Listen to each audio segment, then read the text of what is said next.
Paulo, a palavra é sua. Muito obrigado pelo aceite do convite.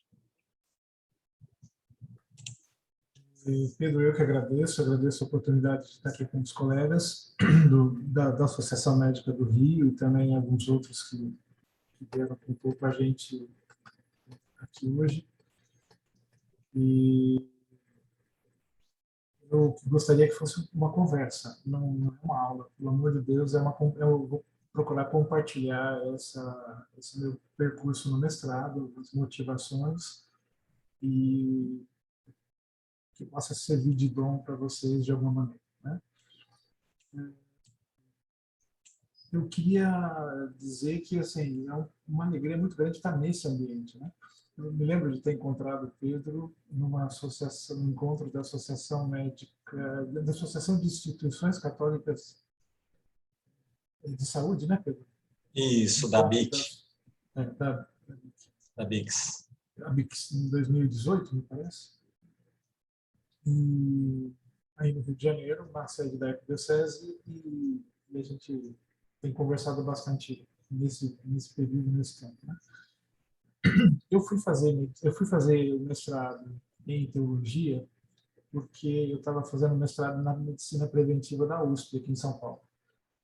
E porque eu iniciei a dar aula na Faculdade de Medicina, da instituição onde eu trabalhava até a semana retrasada aqui, Santa Marcelina, e aí me vi motivado a fazer o mestrado, o doutorado que eu não tinha feito durante o meu percurso de trabalho. Comecei a fazer na preventiva da USP, gostei muito do período que eu estive ali, porém, eu me vi um pouco desmotivado de fazer na linha que o orientador estava querendo que eu fizesse, e eu estava dando uma disciplina de espiritualidade e tanatologia, espiritualidade e saúde, para os alunos da Faculdade de Medicina. E junto com a irmã Monique, que é uma religiosa e médica de família também do Canadá, do Santa Marcelina. Ela fazia no primeiro semestre, eu fazia no quarto semestre. Foi uma experiência maravilhosa durante muitos anos com os alunos, e isso me motivou. Eu comecei a me colocar a questão que se eu não deveria fazer alguma coisa nessa linha, né? Não ficar fazendo, tangenciando, indo por outros caminhos. E eu pensei de fazer, então, sobre saúde e espiritualidade. Procurei alguém na USP, não encontrei nada que me deixasse tranquilo, porque é uma área muito delicada, né? Vocês podem imaginar. Existem várias linhas de estudo nessa área que nem sempre são aquelas que nos agradam. Eu sempre procurei ser como professor que acolhesse todos os alunos de todas as tradições religiosas, e eu não gostaria de cair com um orientador que me obrigasse a seguir uma determinada orientação religiosa, muito menos que não fosse a minha. Pelo menos que fosse respeitosa. E não é fácil de encontrar nessa área de espiritualidade e saúde, né? E aí eu fui na PUC de São Paulo, procurar alguém que fosse da área da teologia, e encontrei um professor, o professor Alex Vilas Boas, que é um teólogo, e ele me acolheu, disse que poderia me orientar. Ele tinha dado algumas aulas de saúde e espiritualidade na PUC de São Paulo, na Faculdade de Medicina da PUC, em Sorocaba, e a gente ia começar. Aí ele foi convidado para assumir o departamento de teologia, de pós-graduação da teologia da PUC do Paraná, em Curitiba. Daí eu falei, Alex, o que eu faço? Posso ir com você? E aí ele foi para Curitiba, eu fui junto. E aí eu comecei o mestrado lá em Curitiba por conta disso.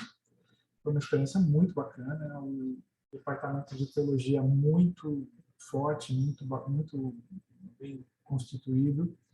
Recomendo, se alguém quiser fazer mestrado em teologia nessa área, eu recomendo, passo o contato do meu orientador.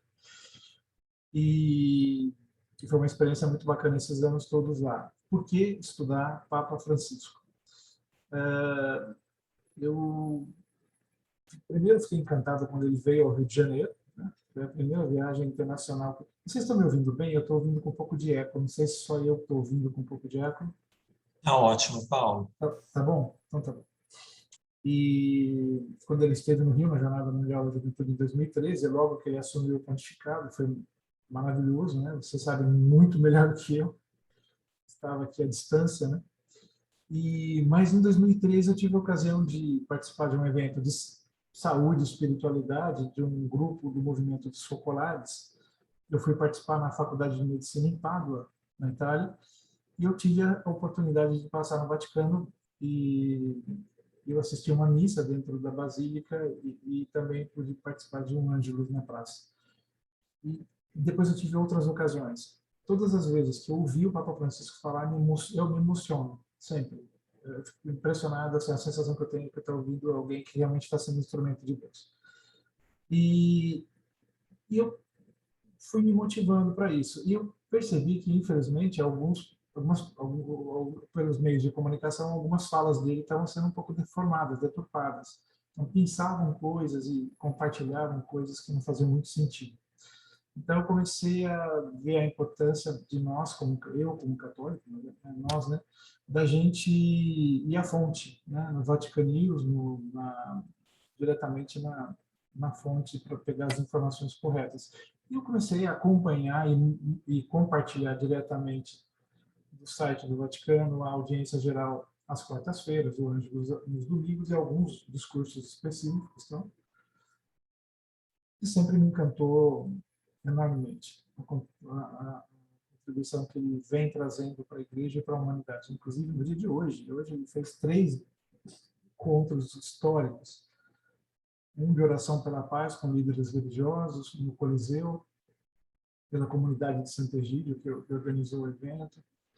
Ele teve um encontro muito importante com a Angela Merkel no Vaticano e ele na Universidade Lateranense ele montou um núcleo de estudos na área de ecologia integral a partir da Laudato Si, para dar uma contribuição também via universidade.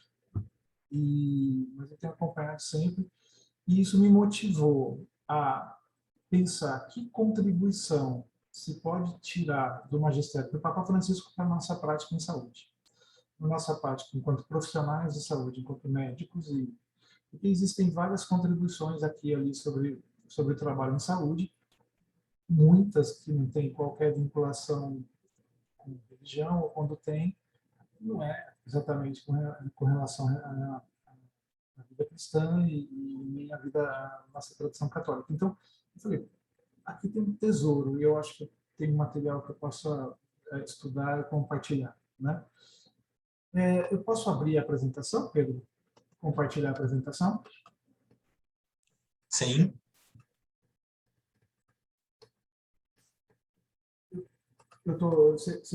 Eu não sei se eu estou habilitado para compartilhar.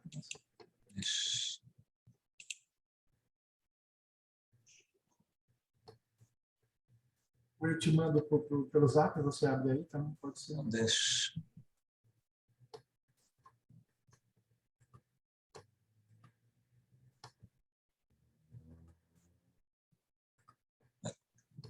O botão não aparece para você, o share screen? Aparece, mas ele aparece como se eu estivesse desabilitado. Eu te mandei por Zap. Pronto. Autorizei vários compartilharem ao mesmo tempo. Vê se vai agora para você. Agora, sim.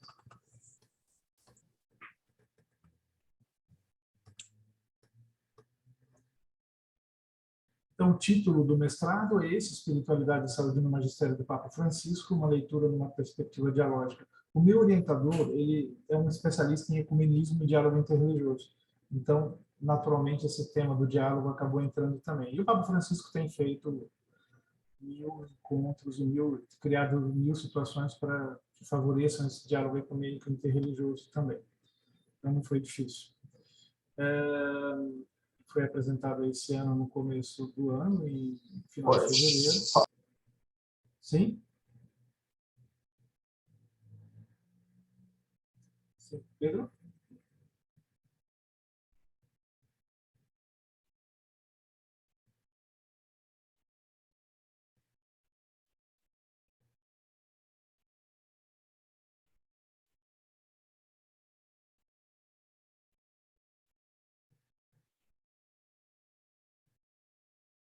Oi, Paulo. Entrou um chiado forte. Não sei se você mexeu no fone.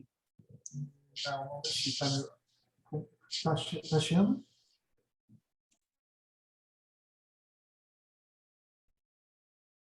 Continua?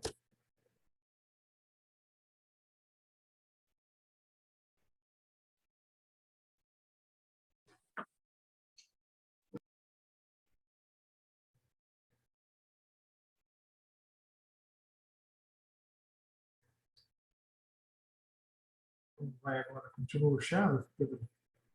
Não, agora voltou normal. Tá ok. Pode ser oscilação da internet também, né? Sinal. Uma outra motivação para o trabalho do mestrado, para a questão da minha vida também nesse caminho da espiritualidade, parte da minha mãe.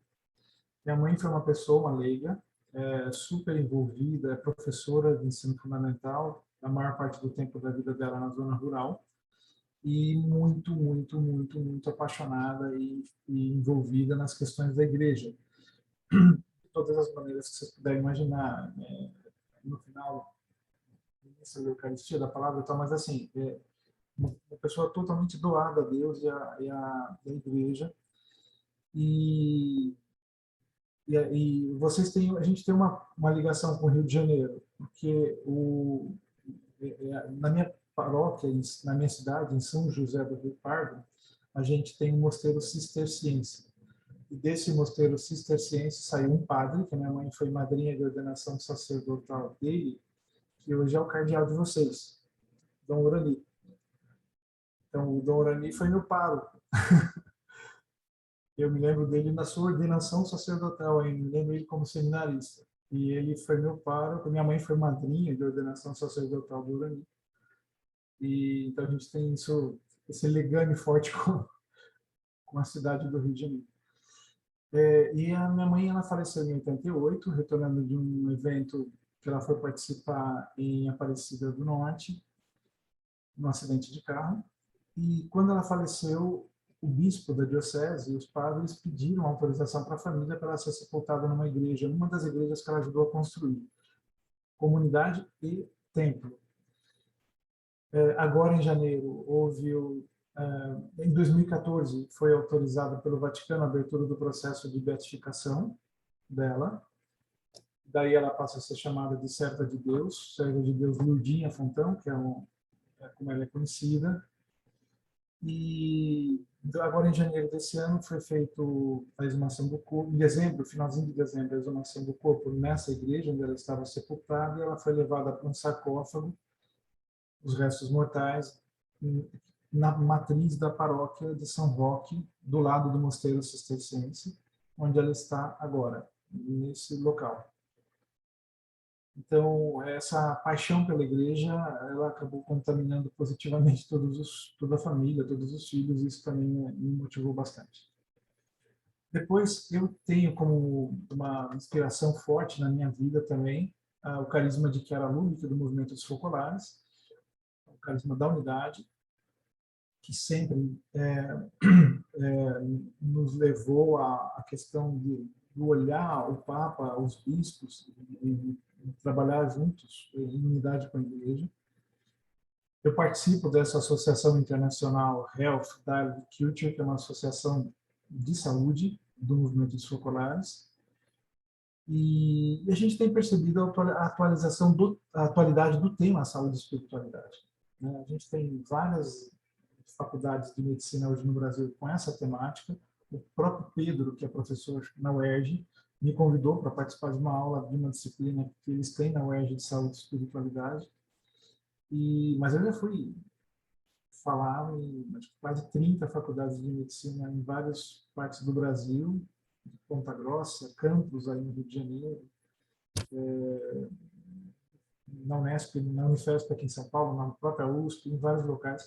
E, inclusive, um conselho de medicina, o Conselho Regional de Medicina da Bahia, fez um evento de saúde e espiritualidade, me convidou para falar. Então, isso está se tornando um tema muito frequente nos nossos congressos. A cardiologia tem um grupo de trabalho fortíssimo de saúde e espiritualidade, do qual o Pedro faz parte, né, Pedro?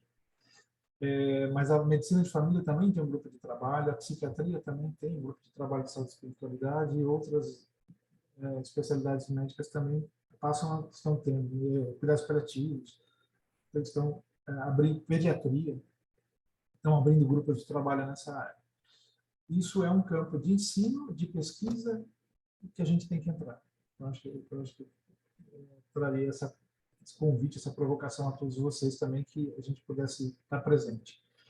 O Papa Francisco, então, uma figura que me apaixonou desde o início. Eu consegui entrever nesse tempo todo um humanismo integral, uma teologia do cuidado, uma possível construção de uma teologia do cuidado em Papa Francisco, essa abertura para o diálogo o tempo todo, inclusive no dia de hoje, né? Esse evento de oração pela paz, com a presença do rabino representando todos os rabinos da Europa inteira, o patriarca ecumênico de Istambul, o imã que publicou aquele documento sobre a fraternidade humana junto com ele, alguns anos atrás, lá em Abu Dhabi. Quer dizer, esse diálogo ecumênico religioso está presente o tempo inteiro, ele tem dado passos importantíssimos e muito concretos nesse sentido. E também enxergando em Francisco a atualização do concílio, trazendo um vento refrescante para a igreja. Ele sempre fala que a gente deve agir sempre com realismo e coerência, procurando enxergar os nossos carismas, as nossas contribuições que cada um de nós tem, a partir de grupos que cada um possa participar, mas sempre com muito realismo e coerência e com uma fidelidade criativa, ele fala. Ele já usou essa expressão várias vezes. Então, de sempre colher os sinais dos tempos e trazer essa postura de fidelidade aos carismas e às inspirações, mas de forma criativa. Ele tem sempre essa postura muito acolhedora, e as fotos falam muito sobre isso, então não é por acaso que eu coloquei as fotos na apresentação e no anexo do mestrado. Tem uma série de fotografias dele, não é por acaso. Depois, como é que é a estrutura da dissertação de mestrado? A introdução com motivação, a atualidade da questão, a espiritualidade na saúde e tal. Os conceitos básicos utilizados quando se fala em saúde e espiritualidade, e uma aproximação já do magistério do Papa Francisco. A espiritualidade e saúde em diálogo, considerações finais e os anexos, as imagens e um outro documento. Eu queria compartilhar com vocês que eu tinha que definir um período. Quando se faz mestrado e doutorado, vários de vocês certamente já fizeram, a gente define um período de estudo, de tal a tal data. E eu iniciei como aluno especial lá na PUC, antes de fazer o processo seletivo oficial, em 2018. E eu pensei de definir como período de 2013, dia 13 de março, quando ele inicia o pontificado, até junho de 2018. Levei essa sugestão para o meu orientador. E ele falou, não, deixa em aberto, a gente vai vendo. Se eu tivesse feito isso, eu teria deixado tudo que se relaciona à Covid, imagina. E o período de 2020, esse período de 2020 e 2021, mas principalmente em 2020, a contribuição do Papa Francisco foi excepcional. Foi incrível, dá para fazer 1000 doutorados só sobre aquilo que a maneira como ele conduziu a igreja, e ele inspirou a igreja e a humanidade, mesmo em eventos transmitidos pela internet, no ano de 2020. Foi incrível, foi incrível. Eu tenho um material gigante aqui, foram publicados já vários livros sobre isso. Tem um livro sobre a Covid, com as contribuições dele, que tem só 800 páginas. Mas tem um monte de outras coisas, um monte de outros materiais. É apaixonante, é incrível. Dá para vocês, quem quiser fazer um doutorado sobre isso, um pós-doutorado, tem material que não acaba mais. Ele tem demonstrado desde o início a questão da misericórdia como uma atitude que ele demonstra e que ele inspira a cada um de nós como cristãos, como católicos, a ter da mesma maneira. Essa é uma foto de uma visita dele num presídio. Ele tem feito, antes da Covid, ele estava fazendo sempre a cerimônia do lava-pés na Quinta-feira Santa em algum presídio na Itália. Essa é uma das fotos de uma dessas cerimônias num presídio, que ele chegou a dizer, vocês devem se lembrar, falando para os presos, conhecendo um pouco a história dos presos que estão ali e tal, e se colocando no lugar, falou: quem sabe eu, se tivesse tido a vida que vocês tiveram, quem sabe o que eu teria feito, né? A gente não pode sair julgando as pessoas sem conhecer todo o contexto, a história, tudo que levou elas àquele lugar ali onde elas estão naquele momento. E eu procurei reunir eixos centrais do pensamento do Papa Francisco e eu queria ir compartilhando com vocês. Então, núcleos inspiradores, núcleos chaves, né? Uma coisa que ele sempre fala, ele sempre repete, é um não à cultura do descarte, né, e do triunfo dos mais fortes. Sempre ele reforça essa questão da cultura da misericórdia e do cuidado. Não a globalização da indiferença, que ele diz que é uma outra pandemia que estamos vivendo. Hoje, nesse evento lá em Roma, no Coliseu, ele e o imã também citou a mesma coisa, que na Covid, na epidemia de Covid, a gente percebeu mais fortemente as diferenças que existem na humanidade hoje. Então, embora exista uma vitória pela rapidez com que foram desenvolvidas vacinas, e agora até um medicamento que está sendo testado e tudo mais, o Brasil, por exemplo, está chegando perto de 70% de vacinados, pelo menos com uma dose de vacina, e outros países até mais do que isso. A África inteira está com 2% de vacinados.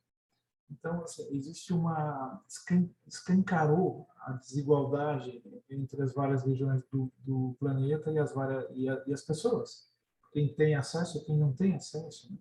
E muita gente não faz a menor questão de olhar isso. Então, existe uma cultura forte da indiferença. Então, ele reforça muito isso, não a globalização da indiferença. E ele falou uma coisa muito interessante ontem na audiência geral, não sei se vocês viram, que muitas vezes a fala é essa: ah, mas sempre foi assim. Isso na área médica é muito frequente ouvir isso. Quando o médico está diante de uma situação social muito complexa, muitas vezes os colegas dizem: mas sempre foi assim. E ontem, na audiência geral, ele falou de uma maneira muito forte, falando: basta ele falou em italiano, né? Basta do sempre stato così. Para com isso, né? Se sempre foi assim, está errado sempre. A gente tem que fazer diferente, né? A gente tem que olhar de uma forma diferente. Hoje ele falou, olhando atrás, ele falou: olha, a gente está num palco, aqui atrás de mim tem um coliseu. Algum tempo atrás era normal e aceito que pessoas viessem aqui se divertir vendo outras morrer, vendo outras se degladiarem até a morte e brigando entre si ou brigando com animais. Então, a humanidade é meio maluca mesmo, né? Ele falou: em algum tempo atrás isso era normal, aqui nesse prédio aqui atrás de mim. Então, a gente não pode aceitar situações como sempre foi assim, mudamos. Se sempre foi assim e está errado, mudamos. Não precisa aceitar o errado só porque virou tradição. Péssimas tradições a gente muda. Depois, buscar as periferias geográficas e existenciais, né? Como Jesus fez, né? Jesus não caminhou pelas terras lá na Terra Santa, cercado de doutores da lei. Ele caminhou cercado de pobres, de pessoas humildes, de pessoas doentes que iam atrás dele, né? E o conceito da ecologia integral, cuidado com a casa comum e com as pessoas, né? Procurando sempre garantir os mínimos direitos para as pessoas, terra, teto, trabalho. Depois, sair dessa questão da autorreferencialidade, né? Sair de si mesmo, né? Ter um estilo de Deus, essa é uma expressão que ele usou, e foi a última coisa que eu coloquei no meu mestrado, foi em fevereiro desse ano que ele falou, e eu entreguei o mestrado oficialmente, apresentei o meu mestrado dia 26 de fevereiro, mas ele falou isso dia 2 de fevereiro, e eu falei: não posso não colocar, que ele tem repetido isso depois, que a gente deve ter o estilo de Deus. E qual que é o estilo de Deus? Da proximidade, da ternura e da compaixão. Ele tem repetido muito isso. Eu fico imaginando o quanto que seria rico se todos os profissionais de saúde, se todos os médicos procurassem ter o estilo de Deus, só isso. Procurassem ter na sua prática a proximidade, a ternura e a compaixão para as pessoas que nos procurassem. Então, só nisso já tem uma riqueza de conteúdo, de conceito. Depois, a questão da cultura do encontro, que a gente deve alimentar, a cultura do encontro com o outro, com as outras culturas, com as outras pessoas. Isso, o mundo da medicina, o mundo da saúde, é um mundo que favorece isso. Não existe um único grupo de médicos ou de profissionais de saúde que não seja multicultural, multiétnico, multireligioso. Então, a gente, de certa forma, a gente tem um cenário de trabalho muito rico nesse sentido. Depois ele sempre fala ao nosso lado, sempre Maria, né? Ele chama a atenção, todas as vezes que ele faz uma viagem, ele sai do Vaticano em direção ao aeroporto. Ele para na igreja de Santa Maria Maior, para pedir por aquela viagem, para pedir a Maria que o acompanhe, que o inspire, que o ajude. Ele vai e retorna antes de chegar no sai do aeroporto, vai primeiro na igreja de Santa Maria Maior, pode ser o horário que for, pode estar cansado ou não estar cansado, ele vai primeiro na igreja de Santa Maria Maior, agradecer, sempre leva flores para Maria, para Nossa Senhora, e daí ele retorna para o Vaticano, né? Tem muito forte esse carinho por Maria, essa presença de Maria. Depois, e ele falou de Nossa Senhora Aparecida, ele fala uma coisa muito bacana no final aqui. Depois, a fé nos move para o espaço concreto. A gente deve se deixar tocar pela realidade. Essa frase também traz uma profundidade enorme. Deixar-se tocar pela realidade. A gente procurar ter essa sensibilidade, a gente vai encontrar oportunidades de amar, de servir, de ver Jesus no próximo, no irmão e fazer atos concretos o tempo inteiro. E ele reforça muito uma questão de ética social. Ele não cancela nada da ética católica que fala a favor da vida, contra o aborto, nada disso, absolutamente. Mas ele reforça muito que a nossa ética tem que ter um olhar ampliado, porque a gente deve ter um olhar de defender a vida desde a concepção até a morte. Não basta defender a vida, evitando o aborto e tal, e depois deixando o ser humano morrer de fome, pela rua, pela estrada, uma bomba na mão. Eu tenho que defender a vida em todas as situações, do nascimento, da concepção até a morte. Né? E aí algumas fotografias que são muito fortes, inspiradoras e de momentos muito significativos. Então, ele traz alguns elementos que eu acabei reunindo e fiz uma lista disso. É muita coisa, então eu não vou ler todos esses pontos. Eu já compartilhei com o Pedro essa apresentação pelo WhatsApp, ele pode compartilhar com vocês, não tem nenhum problema. E depois o meu mestrado está disponível. Ele está na biblioteca da PUC do Paraná, é só acessar com o título, e ele foi defendido dia 26 de fevereiro desse ano, ele está disponível.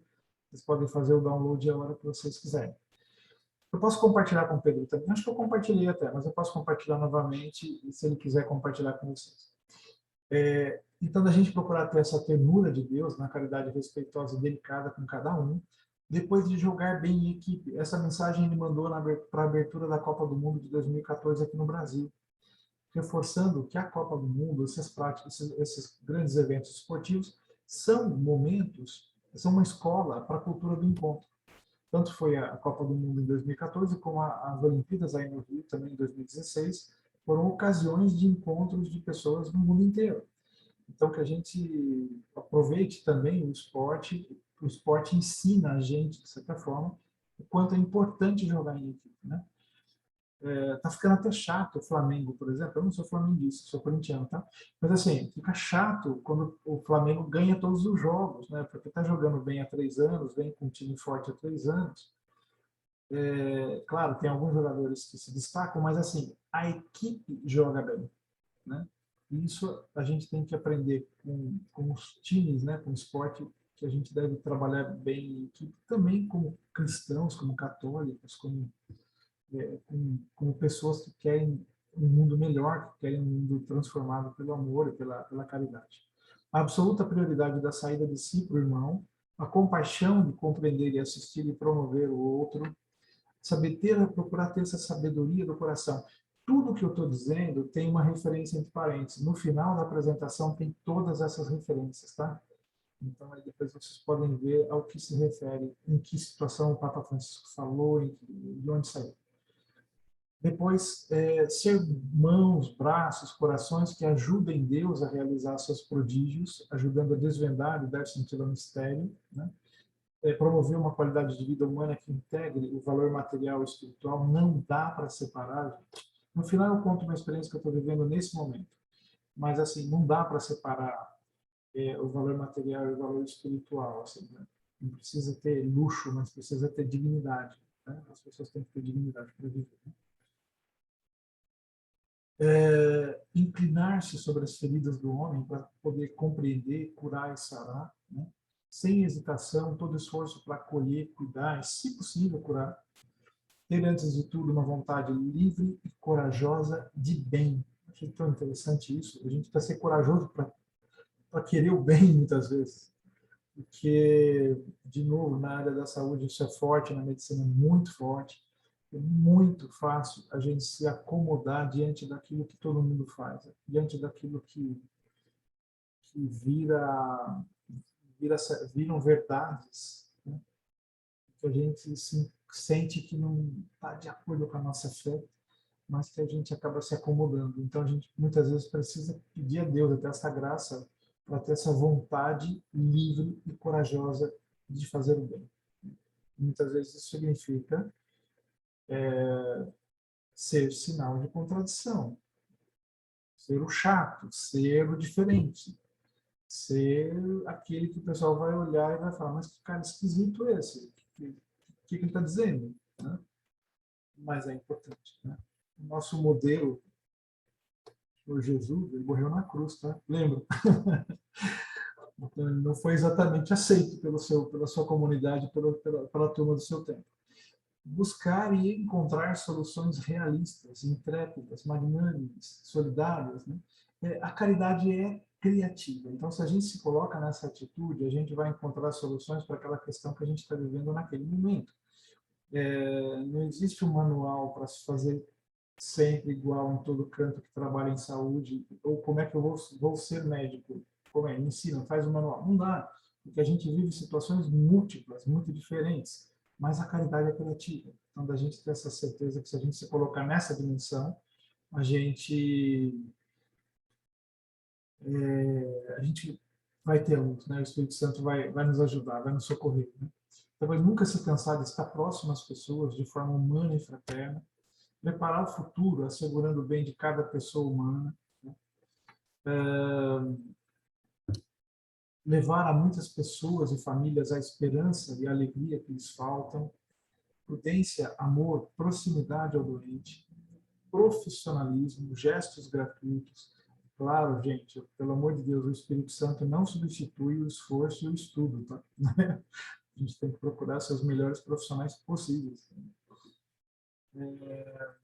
Ser o mais profissionais possível. E aí, em cima desse esforço nosso, do conhecimento que a gente procurou adquirir, de tudo aquilo que a gente estudou, em cima disso o Espírito Santo age.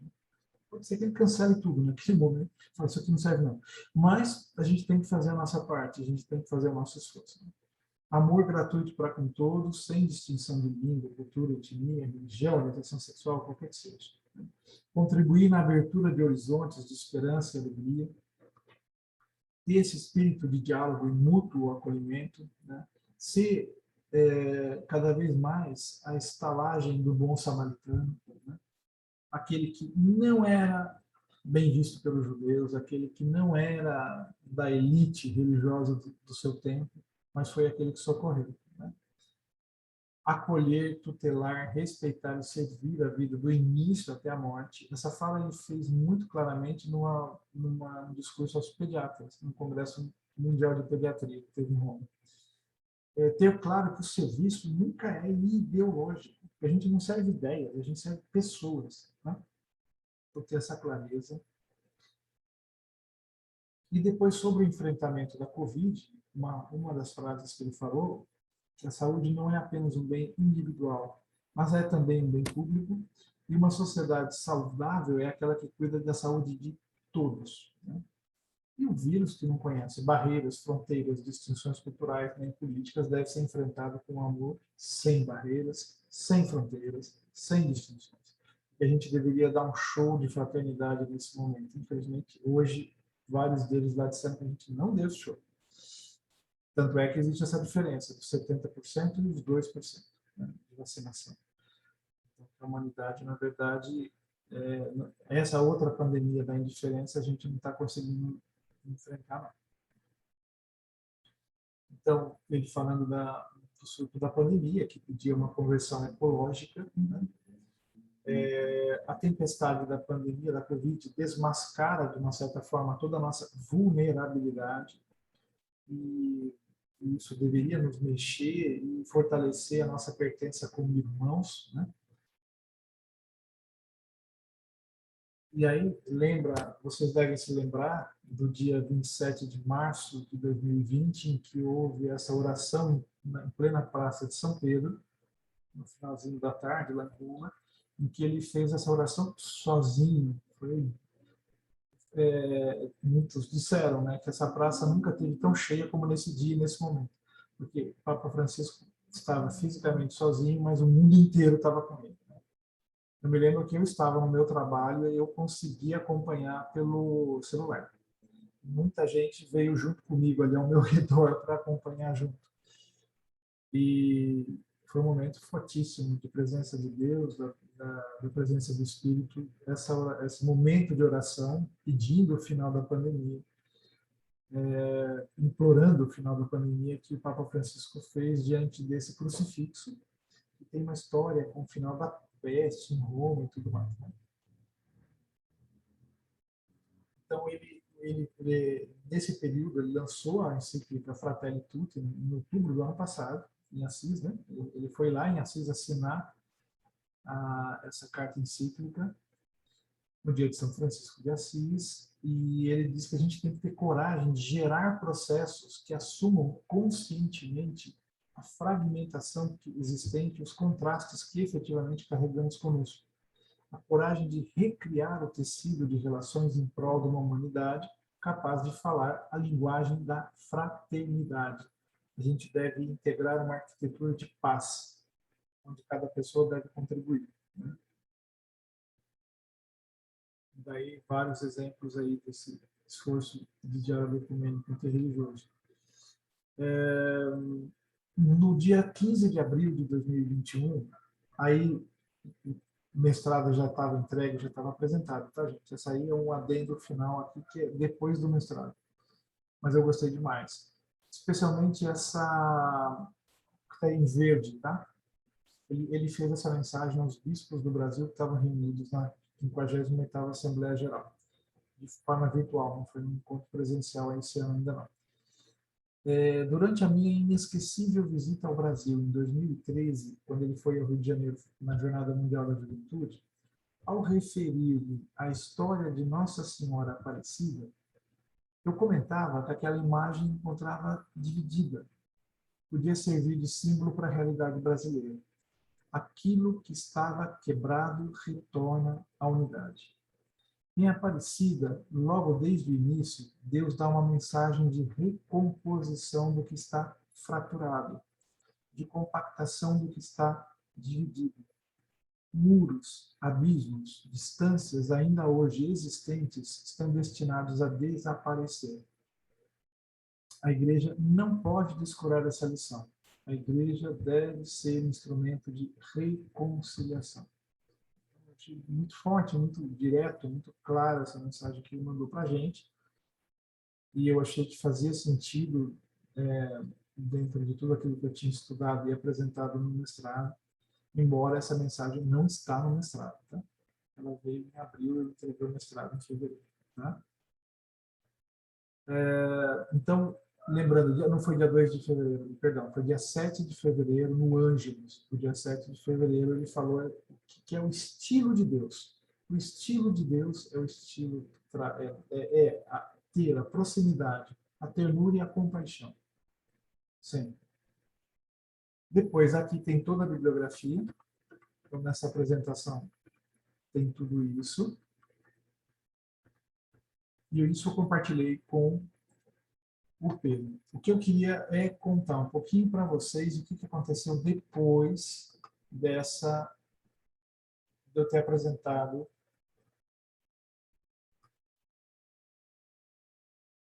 Alô?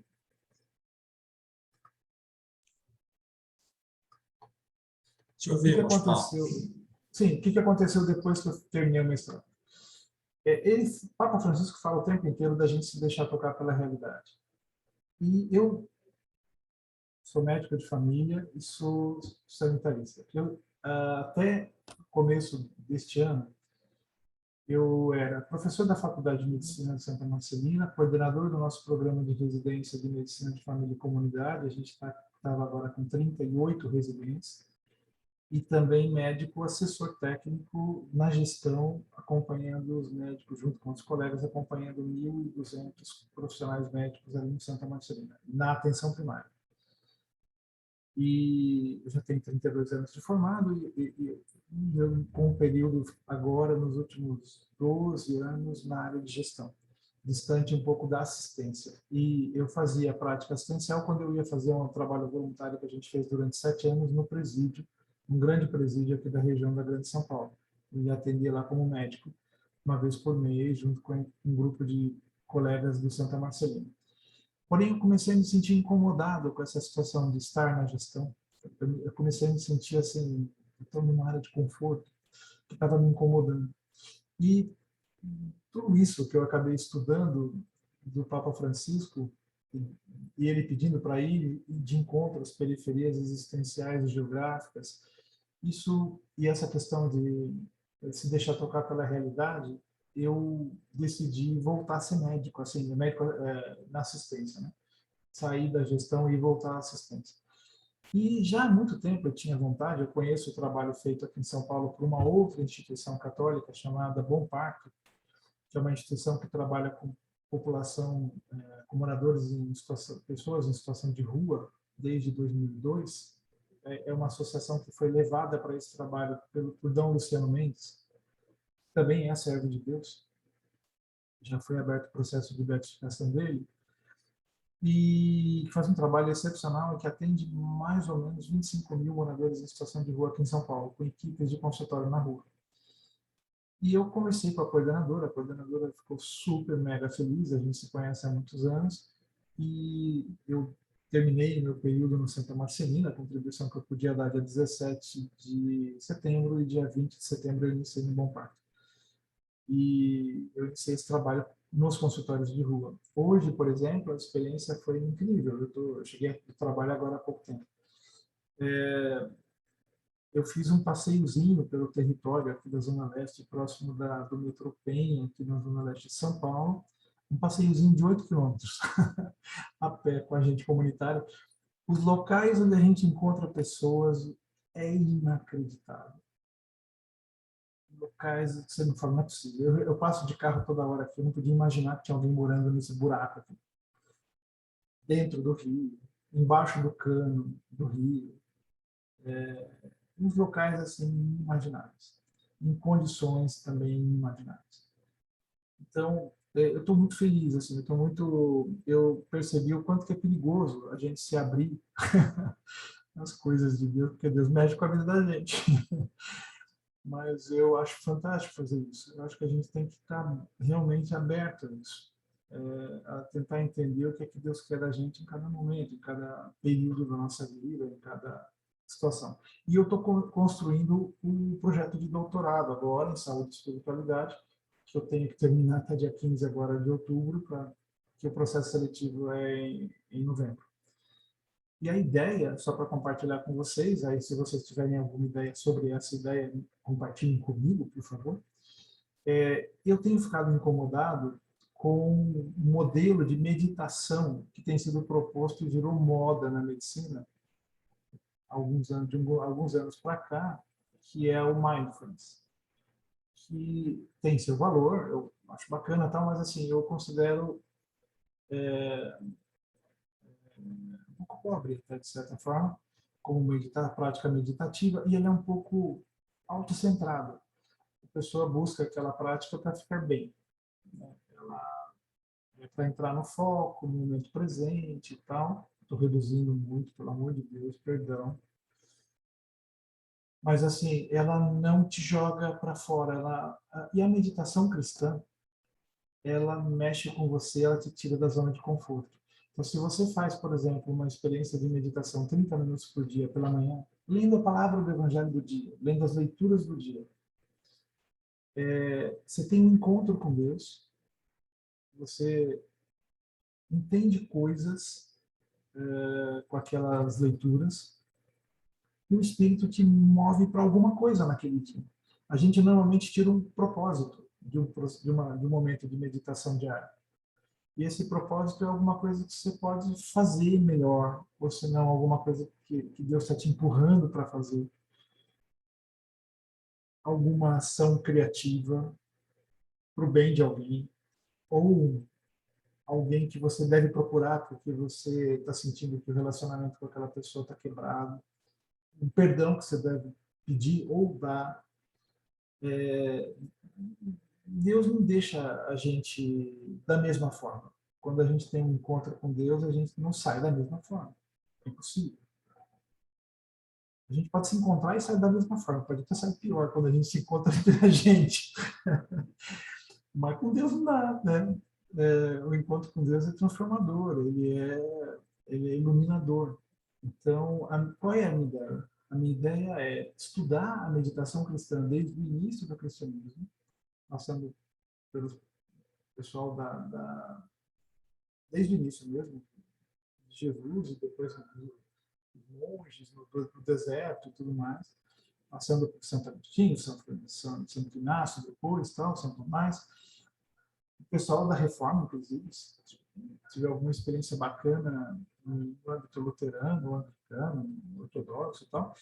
E chegando aos dias de hoje, algumas experiências dos novos movimentos, dos grupos católicos de hoje, e tentando sistematizar uma prática de meditação cristã que seja palatável e moderna, como mindfulness é. Mindfulness virou um objeto de venda, virou um negocião. Você faz um curso de mindfulness, tem página no YouTube de montão. Então, assim, será que a meditação cristã a gente não consegue apresentar de uma maneira bacana, né, moderna, para os jovens, para que seja atraente, que seja... Certamente ela é transformadora. Ela não para na questão do estou bem, estou equilibrado. Ela leva a essa situação de paz interior, porém ela vai além, porque ela provoca alguma coisa, ela te joga para fora, ela te leva a olhar para fora, a olhar para os outros, a olhar para os irmãos. A prática cristã ela é comunitária. O nosso Deus são 3 pessoas. A própria Trindade é comunitária, né? Então é essa a ideia para o doutorado. Se alguém tiver algum material, alguma ideia sobre isso, eu agradeço muitíssimo. Mas é isso que eu queria compartilhar com vocês. Aí eu fico à disposição se alguém quer fazer alguma pergunta, quer colocar alguma coisa. Bom, Paulo, muito obrigado pela tua apresentação, te parabenizar pelo trabalho excelente aí do mestrado, pelo teu testemunho de vida, né, por deixar Deus agir assim na tua vida. E queria, já vejo que Vera levanta a mãozinha aqui para perguntar, mas antes dela eu vou te fazer uma provocação, né, porque o Papa tem tanto para nos falar, tanto para nos tocar, que a gente fica maravilhado e cada dia ele fala mais um pouco, mas você que tentou sintetizar isso num trabalho de espiritualidade, né, do Papa Francisco na saúde, uma palavra, se você fosse ousar tentar resumir, qual a palavra que, revendo, né, todos esses discursos dele, você tentaria sintetizar o pensamento dele? Ixi, Pedro, não sei se você deu conta não, cara.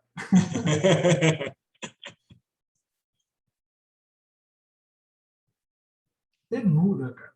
Não sei, eu devo ser uma manteiga derretida, eu não sabia que eu era, mas eu descobri. Mas, assim, cara, as 4 ou 5 vezes que eu assisti ele falando no Vaticano, pessoalmente, teve até uma das vezes que foi numa audiência geral na praça, e tinham 2 brasileiros do lado, um casal de brasileiros, e que não entendiam italiano, e eu fui traduzido. No meio da tradução, eu tive que embargou minha voz, eu quase chorei. Mas me passa essa ternura, esse acolhimento. A sensação é que é alguém que se deixa usar por Deus.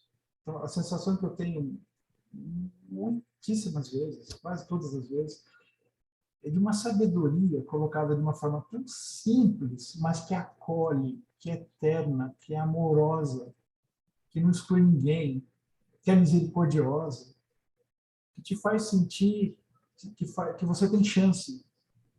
Apesar de todas as burradas que a gente faz na vida, a gente tem chance. Porque ele demonstra, de uma certa forma, o amor de Deus. A maneira como Deus nos ama. Então, não sei, se der para resumir numa palavra, é difícil, mas ternura, não sei. Cada um pegaria uma, mas eu iria por aí também. Eu tinha pensado em cuidado, mas acho que ternura, você foi muito feliz com essa palavra. Vera tinha levantado a mão primeiro. Ainda está conosco? Caiu. A Vera precisa abrir o microfone. Abriu o microfone, Vera. Desculpa. Na realidade, eu queria botar ela no chat, mas era para dar os parabéns. Olha, belíssima aula, belíssimo tema de mestrado. Eu acho que você foi assim pontual em todas as suas observações, foi belíssima. E com relação àquele momento único que a gente assistiu, aquilo realmente embargou todo mundo ano passado. Foi assim, de uma emoção aquele dia, aquele momento. E eu acho assim que o teu orientador foi assim brilhante no momento que ele falou assim, deixem aberto, porque fez toda a diferença. Parabéns, viu? Tudo de bom. Obrigado, Vera. Andréia também levantou a mão. Sim, boa noite. Eu também sou manteiga derretida, mas não me importa, que eu acho que é Deus que age mesmo na gente para isso, né? Eu choro dando aula, eu choro. Eu tenho, Paulo, eu não conhecia você, estou assim achando que foi um presente de Deus estar aqui e poder ouvir isso, né? Eu sou professora lá na UERJ também, sou católica, trabalho na igreja desde os 16 anos com muita alegria. E eu acho que o que mais eu tenho alegria de falar na vida é do meu trabalho na igreja. Então, já fui convidada tantas vezes para a Associação de Médicos Católicos e é a primeira vez que eu estou participando aqui. Então, eu estou super feliz, eu acho que o que você falou, eu posso confirmar, eu fiquei com vontade de, a cada frase, confirmar o que você está falando, e mais especificamente, só para que a gente não tenha tanto tempo, eu vou falar da meditação. Você sabe, Paulo, que sempre me incomodou, nunca consegui fazer a meditação que todo mundo fala, né? Aí eu fico assim, eu que sou impaciente, eu sou ansiosa, mas por eu nunca ver sentido naquilo que terminava em mim mesma. Eu acho que você respondeu essa pergunta hoje para mim. Ela termina em mim e não faz sentido isso. Como é que eu fico olhando para dentro e isso não leva a nada, né? Assim, leva, claro, mas não tem o fruto que eu espero ter na vida, nas coisas que eu faço. E aí, sabe que eu vou para a igreja toda a missa com a minha agendinha, que eu uso uma agendinha de papel, sabe? E meu marido diz que eu sou maluca, que não devia fazer isso, que fica até feio, ele fala assim. E eu vou com a minha agendinha, com a minha caneta, né? Porque naquele momento de encontro com Deus é que eu tiro o que eu tenho que fazer na minha semana, sabe? Então é que eu vou, que eu tenho que falar com o ciclano, que eu preciso rever aquilo, que eu preciso... E é exatamente esse final que você falou. Então, Paulo, muito obrigada, Deus te abençoe nesse caminho, que você continue levando essa ternura, né, do nosso querido Papa.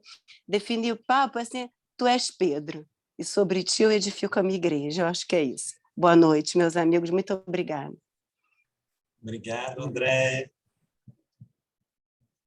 Cristiane.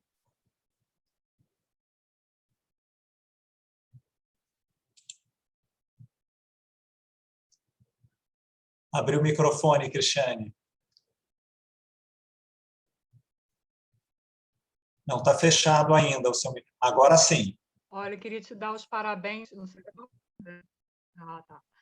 Então, assim, queria agradecer também, achei maravilhoso, e falar assim, em relação ao Santo Inácio, tem assim, um trabalho maravilhoso nessa parte da meditação, da contemplação especificamente, né, que é sensacional. Então, assim, tem muito material, muita coisa, os exercícios espirituais de Santo Inácio levam muito a essa questão da contemplação, né, que é essa meditação que dá esses frutos, né? Então, te estimulo muito a procurar. Tem um jesuíta que é muito querido meu, do Pedro, que é o Padre Javier, que ele vai te ajudar muito, pode te contribuir muito nessa parte, mas eu quero te dar os parabéns, né? Maravilhoso, muito obrigada. Eu também nunca participei assim, da associação, mas assim achei formidável. Obrigada, tá? Eu que agradeço, Cristiane. Deixa eu te falar, o Alex Vilas Boas, que é aquele professor que me levou para Curitiba para fazer o mestrado lá, ele é um especialista nos exercícios de Santo Inácio. Inclusive, ele é monitor, não sei como se chama, mas ele conduz aqueles exercícios que duram uma semana, que duram bastante tempo. E ele também traz muito isso. Atualmente, o Alex, infelizmente, não está mais no Brasil, ele está trabalhando, foi convidado para trabalhar na Universidade do Porto, está em Portugal. Porém, a gente continua em contato e realmente, por acaso, o Papa Francisco é jesuíta também, né? É jesuíta. É muito pedagógico, como os jesuítas em geral, né? E tanto é que ele acabou de fazer, não sei se vocês acompanharam, que ele muda de assunto na Assembleia, na audiência geral, de tempos em tempos. E ele fez 38 audiências gerais com o tema da oração.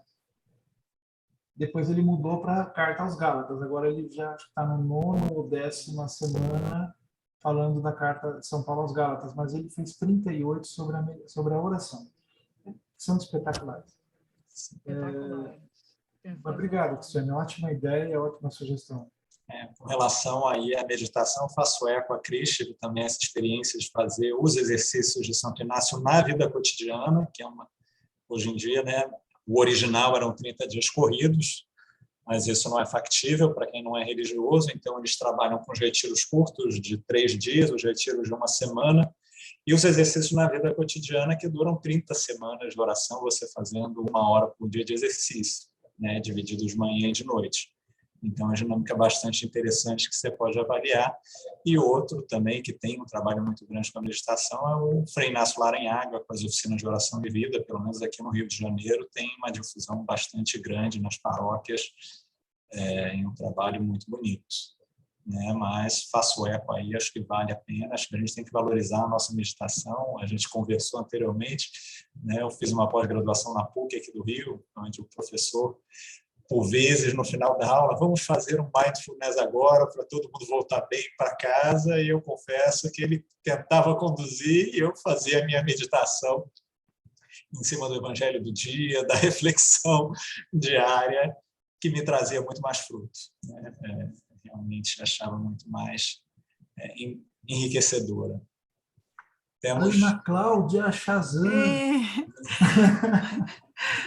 Vim aqui, Paulo. Olha que eu acho que foi nessa semana ou na outra que eu falei, quero saber dessa história de você com a população de rua, e estou aqui ouvindo. Agradecer a Andréia que me trouxe aqui. Pedro, parabéns por essa iniciativa. Eu estou emocionada aqui, Paulo, porque eu fui ver, né, o significado de ternura, né? Uhum. Aí eu li aqui que é uma atitude com relação a outrem, na qual o indivíduo reproduz a relação amorosa que mantinha com a pessoa que dele cuidava e o alimentava quando criança. Nossa!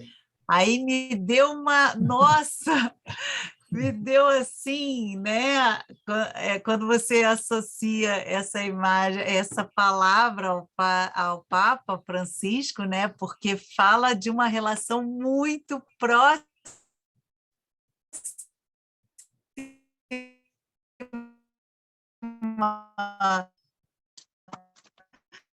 com Deus nesse sentido, né? Produzir, né? A minha palavra foi canal, né?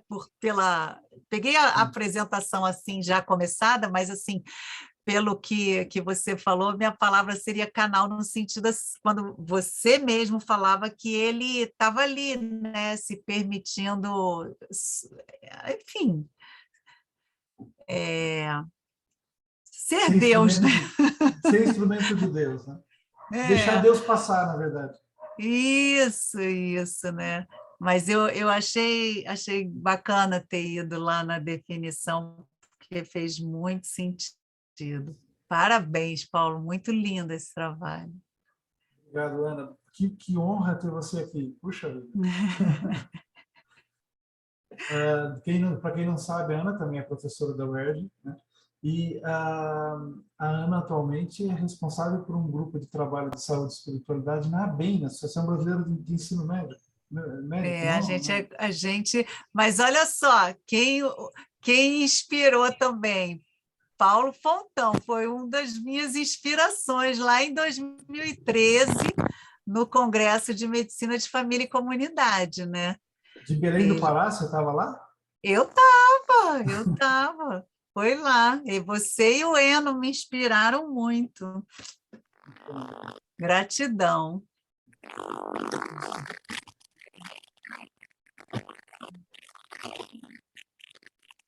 Doutor Valfredo quer fazer algum comentário?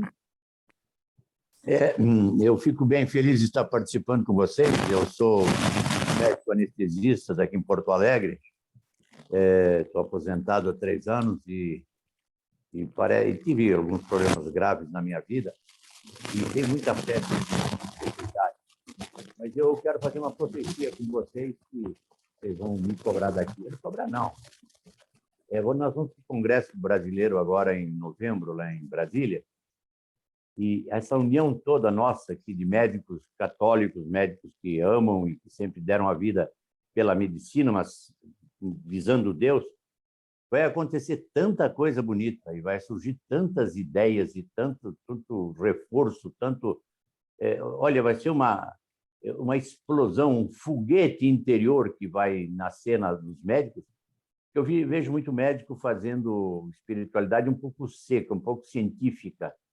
E isso que a coisa tem que ser mais humana, mais terna, mais maternal, de mãe para filho. O Papa Francisco fala que as homilias é o momento próprio de que o coração está aberto à palavra de Deus. E os nossos padres, aos quais eu estou tentando e vou aqui em Porto Alegre ajudar muito, através do PRH, não sei se conhecem, tem uma proposta de formação de homens de Deus. Não são só sacerdotes, mas pode ser médicos, engenheiros, seja o que for.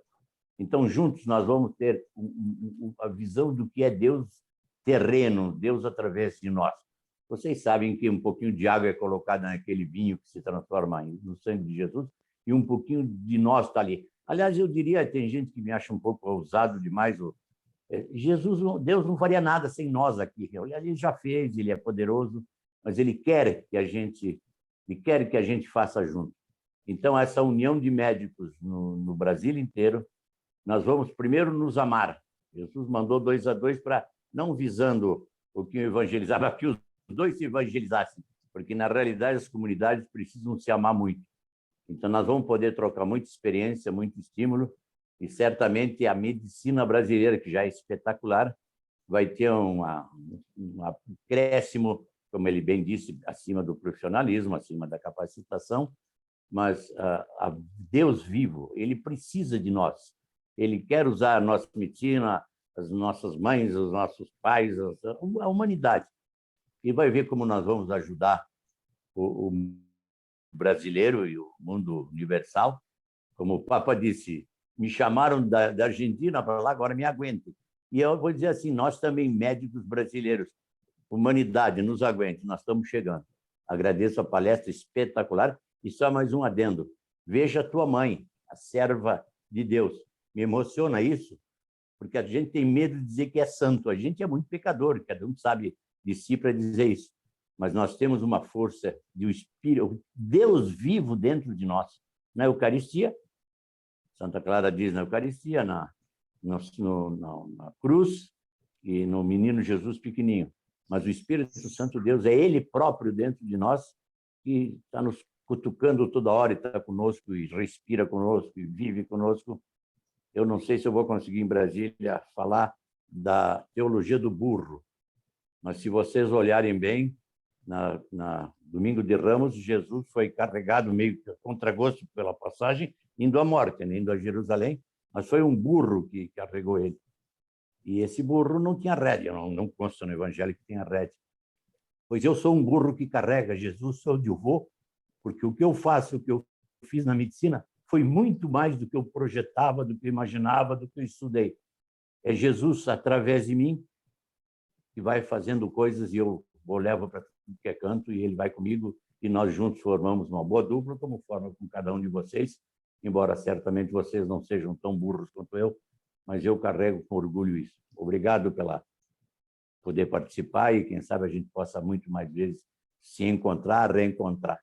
No Cursilhos a gente dizia aos pés do sacrário, só que nós podemos nos encontrar junto a cada doente que nós atendemos. Obrigado.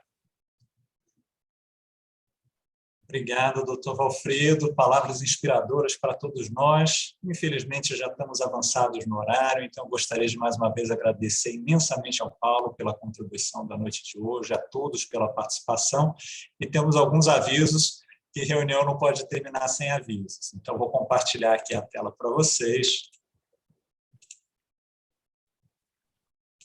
E o primeiro deles é para quem é aqui do Rio de Janeiro.